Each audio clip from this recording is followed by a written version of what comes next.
Good Thursday, everyone. Yesterday's pollen levels were very high. Some of us are still feeling the effects of that even today. Today it's a little lower, 6.7, and then tomorrow it'll be back around 7.2. So we're hovering around this 6.5 to 7.5 for the next couple of days or so. The top allergens are maple, oak, and birch. Thankfully, these scattered rain showers and thunderstorms are helping to keep some of this pollen washed out of the air, but nevertheless, there's just not a lot you can do this time of the year to get all that pollen out of the air. USA mortgage level of concern, we're level 2 for today. We'll be level 2 for tomorrow as well, which makes it a meteorologist mark weather alert day. Looking out for the risk for severe thunderstorms. Those risks are rather low end, but there's certainly nothing we can ignore. We do have a low end risk for a tornado, got a low end risk for straight line winds, hail, and even some isolated flooding possible in those heaviest downpours, and this impacts the entire area. So we'll be looking for those showers and thunderstorms to be developing throughout today and tomorrow, and right on into Saturday, it looks like. So I don't think we'll have a severe weather threat on Saturday, but I'm going to have to keep an eye on it because that front's still going to be in the area. Looking at our 5-day forecast brought to us by Clearview Closet and Blind, 70% chances for showers and thunderstorms today, tomorrow, and Saturday.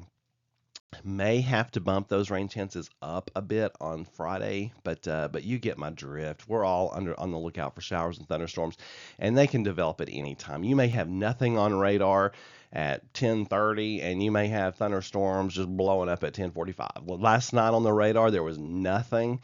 15 minutes later, there was a storm north of Livingston that went on up into Kentucky. I mean, it just looked like it came out of nowhere. So that's what happens in this warm, humid, summer-like environment. Just anything can pop off at any moment. Highs around 80 today. Today will be the warmest of the next 5 days, dropping in the mid 70s tomorrow, and then 60s for Saturday, Sunday, and Monday. So overnight lows dropping into the 40s. It had originally looked like we might have even some patchy frost this weekend. With blackberry winter, as we call it, with the blackberries being in bloom. But with this stalled out front, it's going to stay cloudy and showery and whatnot. So this front's just really putting on the brakes and really causing us to make some adjustments to these forecasts. But that also eliminates the risk for frost. So as I posted last night, it looks like we are done with frost for this season. The extended outlooks are looking very warm, and just doesn't look like there's any risk for frost coming anytime soon. So not until next fall. So you can go ahead and put out those plants and whatnot, but definitely an unsettled 5-day forecast, and we'll have to be mindful for some stronger storms today and tomorrow, and maybe into Saturday. I'll keep an eye on that. Precip forecast, I dropped the amounts today just a hair, but you get my drift. We're looking for some scattered showers and thunderstorms the next few days, and if you get under a heavier storm, you'll get more rainfall. But this is the general estimated precip forecast. Still not looking at anything in the offing for threats into next week or the week after that. I will keep a close eye on that though, because it is May now. Happy May Day, and so we'll have to be mindful of any fronts. But a frostless blackberry winter this coming weekend, so be on the lookout for those cooler, especially overnight lows. On this day in weather history, brought to us by Bramall Travel, the Empire State Building opens in New York City. It's the world's tallest building until the World Trade Center was built in 1970. So from 1931 to 1970, it was the tallest building in the world.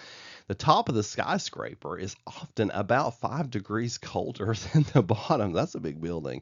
1961, Alan Shepard piloted his Freedom 7 Mercury capsule for a 15-minute suborbital flight with no communication glitches. He was the first person from the U.S. and the second person to ever enter space. So today's all about heights, right? 1963, the first day of May gets off to a very chilly start. Crossville started the day at 28 degrees. You folks have a wonderful Thursday. Keep looking up. I'll keep you posted on all the latest on the app and the website with anything you need to know about. You just keep it right here, Meteorologist Mark.